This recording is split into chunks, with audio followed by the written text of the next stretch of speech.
नमस्कार Odisha news room को स्वागत करुच्ची मु लक्ष्मण राजेन्द्र हटेबी खोर्धा बंचेबी सेदिन एमती एक नारा खोर्धागढ़ गुंजरण सृष्टि कला रूपेश कुमार बेहेरा सीधासलख चरमवाणी शुणी देते एठारू खोर्धागढ़ निर्वाचन मंडली टिकेट दिया राजेन्द्र साहू को यथाशीघ्र परिवर्तन करा जाऊ किंतु एमती किसी घटला नहीं। राजेन्द्र साहू को टिकेट परिवर्तन है नहीं एवं रूपेश कुमार बेहेरा स्वाधीन भाव में प्रार्थी दाखल कले। सीधासल कथा रूपेश कुमार बेहेरा सहित किभली भाव में वर्तमान समय स्वाधीन भाव में से किपरि भाव प्रचार प्रसार कर किभली भाव में आगामी निर्वाचन पर रणकौशल प्रस्तुत कर। आज्ञा आपको स्वागत करुच्ची ओडिशा न्यूज रूम। स्वाधीन प्रार्थी रूपे नामांकन पत्र दाखल करी मोर चिन्ह है हुइसिल चिन्ह।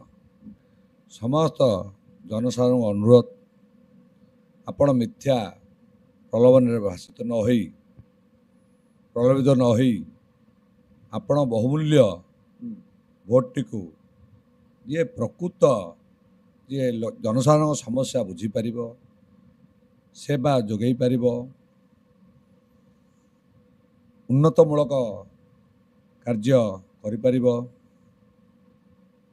से प्रार्थी को आपण मु कहूने मत दियो बोली मत कहूने दियो बोली आपण चिंता करी भोट को ठीक जगह बटन चिपन।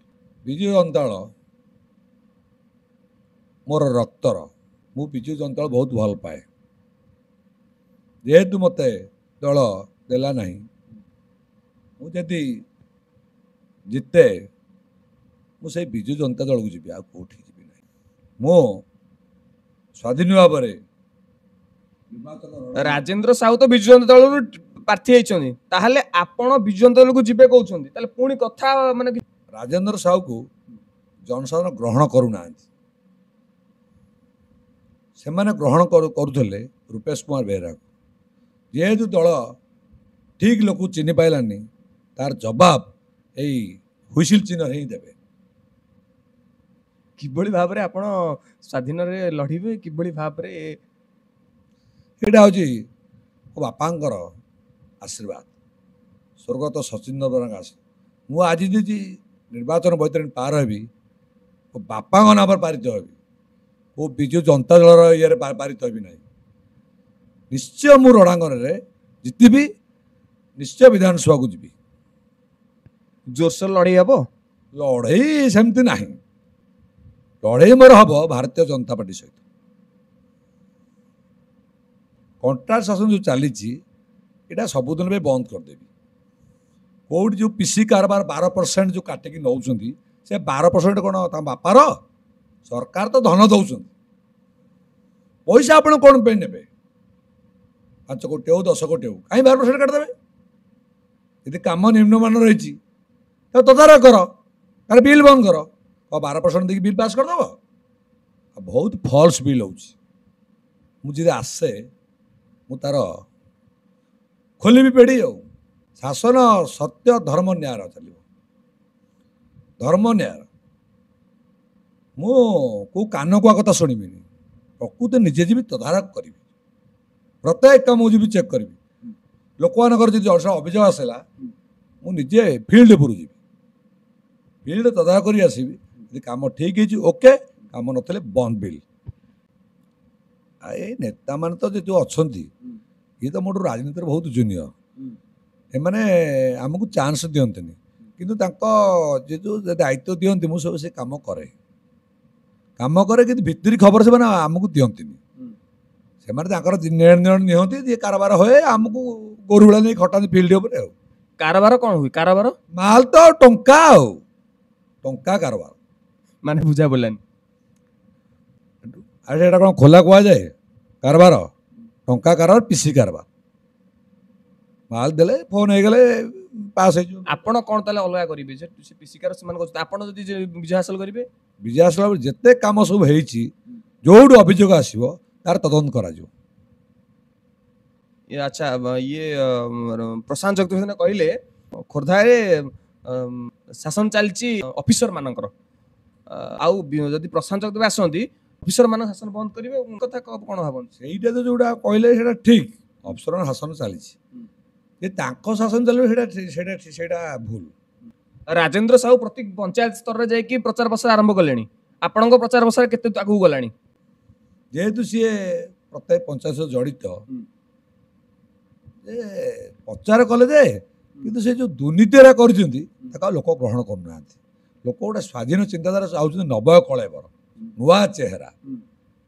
ନୂଆ ଚେହେରା ନିଶ୍ଚିତ ଆସିବ। ଆଉ ମୁଁ ଯେଉଁ ବର୍ତ୍ତମାନ ବିଧାନସଭା ପାର୍ଟି ଦାଖଲ ବେଳେ ମୁଁ ଯେଉଁ ବୟାନ ଦେଇଥିଲି, ଏ ବୟାନକୁ ଖୋର୍ଦ୍ଧା ନିର୍ବାଚନ ମଣ୍ଡଳୀର 190,000 ଲୋକ ପସନ୍ଦ କରିଛନ୍ତି। ମୁଁ ସେଇଠି ଭୋଟ ପାଇଗଲାଣି। ଆଉ କିଛି ଆବଶ୍ୟକ ନାହିଁ। ମୋର ଯେତିକି ସମୟ ପାଇବି ମୁଁ ପ୍ରତ୍ୟେକ ପଞ୍ଚାୟତକୁ ଯିବାକୁ ଚେଷ୍ଟା କରିବି। ନିଶ୍ଚୟ ମୋତେ ଜନସମର୍ଥନ ମିଳିବ। ଯେହେତୁ ମୁଁ ସ୍ୱଚ୍ଛ ନିର୍ମଳ ଭାବବର୍ତ୍ତୀ, ମୋର କୌଣସି ଦୁର୍ନୀତି ନାହିଁ। ଯଦି କାହାର ସତ୍ସାହସ ଅଛି ମୋ ଦୁର୍ନୀତି ବାହାର ପ୍ରକାଶ କରନ୍ତୁ। ତିନି ପ୍ରମୁଖ ଦଳ ଦଣ୍ଡାୟମାନ ହେଇଛି ଖୋର୍ଦ୍ଧାଗଡ଼ରେ, ଆପଣ ସ୍ୱାଧୀନ କିଭଳି ଭାବରେ ତାଙ୍କ ସହ ଲଢ଼େଇ ହେବ ଏବଂ କିଭଳି ଭାବରେ ଆପଣ ଖୋର୍ଦ୍ଧାଗଡ଼ରେ ବିଜୟ ଶିର୍ବା ପିନ୍ଧିବେ ବୋଲି ଆଶା ବାନ୍ଧିଛନ୍ତି? ଏଠି ତ କଂଗ୍ରେସର ଗଲେ ସ୍ଥିତି ନାହିଁ। ଆଜ୍ଞା, ବିଜୁ ଜନତା ଦଳ ସ୍ଥିତି ଥିଲା। ବିଜୁ ଦୁର୍ନୀତିଖୋର ଲୋକକୁ ଯେଉଁ ଟିକେଟ୍ ଦେଲେ ଆଜ୍ଞା, ଲୋକମାନେ ଗ୍ରହଣ କରୁନାହାନ୍ତି। ଆଜ୍ଞା,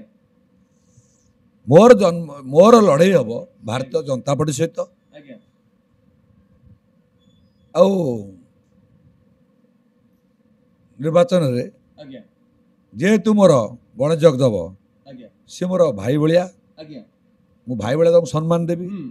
ରାଜେନ୍ଦ୍ର ସାହୁଙ୍କୁ ଦାଦା, ଯେହେତୁ ମୁଁ ଦାଦା ଡାକୁଥିଲି, ମୁଁ ପୁତୁରା ହେବି, ମୁଁ ଦାଦାକୁ ସମ୍ମାନ ଦେବି। ସେଇଟା ଜନସାଧାରଣ ଚିନ୍ତା କରିବେ। ଆଜ୍ଞା, ଏଇଟା ମୋର କିଛି କହିବାର ନାହିଁ। କିନ୍ତୁ ମୁଁ ନିର୍ବାଚନ ବୈତରଣୀ ନିଶ୍ଚୟ ପାର ହେଉଛି। ସବୁ ଜିନିଷ ବାହାର ପ୍ରକାଶ କରାଯାଏ ନାହିଁ। ରାଜନୀତି ମାନେ କୂଟନୀତି। ଯଦି କୂଟନୀତି ନ ଜାଣିଛ ରାଜନୀତି କରିପାରିବ ନାହିଁ। ସବୁ ଜିନିଷ ବାହାର ପ୍ରକାଶ କରାଯାଏ ନାହିଁ। କାଳୁ ଖଣ୍ଡାୟତ ସେପଟେ ଠିଆ ହେଇଛନ୍ତି। କାଳୁ ଖଣ୍ଡାୟତରେ ସେ ଠିଆ ହେଇଥିଲେ ଯେତେବେଳେ 2019 ମସିହାରେ ନିର୍ବାଚନ ହେଲା, ସବୁ ବିରୋଧୀ ଦଳ ଏକତ୍ର ହେଇକି କାଳୁଚରଣ ଖଣ୍ଡାୟତରୁ ଭୋଟ ଦେଇଥିଲେ। ଏଥର ସେ ସ୍ଥିତି ନାହିଁ। ଏଥରକ ଲୋକମାନେ, ଜନସାଧାରଣ ମାନେ ଚାହୁଁଥିଲେ ନୂଆ ଚେହେରା, ଏ କାହାକୁ ଏରାଙ୍କୁ ଟିକେଟ୍ ନ ଦିଆଯାଉ। ଏମାନେ, ମୁଁ ତ କାହା ବିରୁଦ୍ଧରେ କହିବାକୁ ଚାହୁଁନି, ଯେହେତୁ ସେମାନେ ଦୁର୍ନୀତିରେ ବୁଡ଼ି ରହିଛନ୍ତି। ଖୋର୍ଦ୍ଧା ଚାହୁଁଛନ୍ତି ଦୁର୍ନୀତି ହଟାଅ, ଖୋର୍ଦ୍ଧା ବଚାଅ। ପ୍ରଥମେ ଆସିଲେ ଦୁର୍ନୀତିକୁ ଆଉ ମୂଳ ଉତ୍ପାଦନ କରିବି। ଯଦି ଭଗବାନ ମୋତେ ଦିଅନ୍ତି, କିନ୍ତୁ ମୋର ଯେତିକି ଦୂର ଆଶା, ମୁଁ ନିଶ୍ଚୟ ନିର୍ବାଚନ ବୈତରଣୀ ପାର ହେବି। ମୋ ବାପାଙ୍କର ଆଶୀର୍ବାଦରେ, ସଚିନ୍ଦ୍ର ବେହେରାଙ୍କ ଆଶୀର୍ବାଦରେ। ଏଠି କେଉଁ ବିଜୁ ଜନତା ଦଳର ମାନ୍ୟର ମୁଖ୍ୟ ନବୀନ ପଟ୍ଟନାୟକ ବି ପ୍ରଭାବ ପଡ଼ିବନି। ଏଠି ରାଜେନ୍ଦ୍ର ହଟେଇବି, ଖୋର୍ଦ୍ଧା ବଞ୍ଚେଇବି, ଏ କଥା ଏ ମାନ୍ୟର ମୁଖ୍ୟ ନବୀନ ପଟ୍ଟନାୟକକୁ ସମସ୍ତେ ଭଲ ପାଆନ୍ତି। 5T ସଚିବ ଭିକେ ପାଣ୍ଡିଆନ ଭଲ ପାଆନ୍ତି। କାହିଁକିନା ସେ ବହୁତ ଉନ୍ନତିମୂଳକ କାର୍ଯ୍ୟ କରୁଛନ୍ତି। ମାନେ ମଲା ଠାରୁ ମୃତ୍ୟୁ ପର୍ଯ୍ୟନ୍ତ କେଉଁ ସେବା ଆଉ ବାକି ନାହିଁ। ଯାହାଦ୍ୱାରା ସମସ୍ତେ ନବୀନ ଭଲ ପାଉଛନ୍ତି। କିନ୍ତୁ ଏଠି ଯେଉଁ କ୍ୟାଣ୍ଡିଡେଟ୍ ଦିଆହେଲା ଲୋକ ଗ୍ରହଣ କରୁନାହାନ୍ତି। ସେଥିପାଇଁ ଏଠି ହୁଇସିଲ୍ ଚିହ୍ନ 1952 ମସିହାରୁ 2024 ମସିହା ପର୍ଯ୍ୟନ୍ତ 72 ବର୍ଷ ହେଲା ଖୋର୍ଦ୍ଧା ବିଧାନସଭା ନିର୍ବାଚନୀ ସବୁବେଳେ ଅବହେଳିତ ହୋଇକି ଆସିଛି। ସମସ୍ତ ପୂର୍ବତନ ବିଧାୟକମାନେ ଲୋକଙ୍କୁ ମିଥ୍ୟା ପ୍ରତିଶ୍ରୁତି ଦିଅନ୍ତି, ଭାଷଣ ମାଧ୍ୟମରେ କହନ୍ତି, ଭୋଟ ସରିଗଲେ ସାରା ସବୁ ଭୁଲି ଯାଆନ୍ତି। କିନ୍ତୁ ରୂପେଶ ବେହେରା ଯାହା କଥା କହେ ତା କାମ କରେ। ଯଦି କାମ ନ କରିପାରିବ ଆର ଇଲେକ୍ସନ ନିର୍ବାଚନ ମଇଦାନକୁ ଆସିବ ନାହିଁ। ମୋର ଯେତେ ଦୂର ସମ୍ଭବ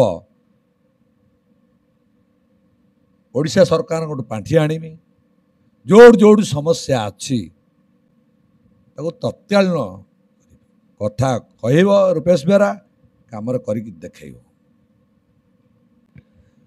ସିଧାସଳଖ ଆମେ ରୂପେଶ କୁମାର ବେହେରାଙ୍କ ସହିତ କଥା ହେଉଥିଲେ ଏବଂ ସେ ସ୍ପଷ୍ଟ ଭାବରେ କହିଲେ ଯେ ତାଙ୍କୁ ବିଜୁ ଜନତା ଦଳ ଟିକେଟ୍ ଦେଲାନି ଏବଂ ସ୍ୱାଧୀନ ଭାବରେ ଯାହା ସେ କହିଥିଲେ ବିଗତ ଦିନରେ ଏବଂ ସ୍ୱାଧୀନ ଭାବରେ ସେ ପ୍ରାର୍ଥୀପତ୍ର ଦାଖଲ କଲେ ଏବଂ ଆଗାମୀ ଦିନରେ ସେ ନିର୍ବାଚନ ବୈତରଣୀ ତାଙ୍କ ବାପାଙ୍କ ନାଁରେ ଏବଂ ତାଙ୍କର ଯେଉଁ ଗୁଡ଼ିକ ମୁଦ୍ଦା ରହିଛି ସେ ମୁଦ୍ଦାକୁ ନେଇ ସେ ନିର୍ବାଚନ ବୈତରଣୀ ପାର ହେବେ। କିନ୍ତୁ ସମୟ କହିବ ଖୋର୍ଦ୍ଧାଗଡ଼ରେ କାହାର ରାଜୁତି ହେଉଛି, କିଏ ଏଠୁ ବିଧାନସଭାକୁ ଯାଉଛି। ଖୋର୍ଦ୍ଧାରୁ ଲକ୍ଷ୍ମଣ କୁମାର ବେହେରାଙ୍କ ରିପୋର୍ଟ ଓଡ଼ିଶା ନ୍ୟୁଜ୍ ରୁମ୍।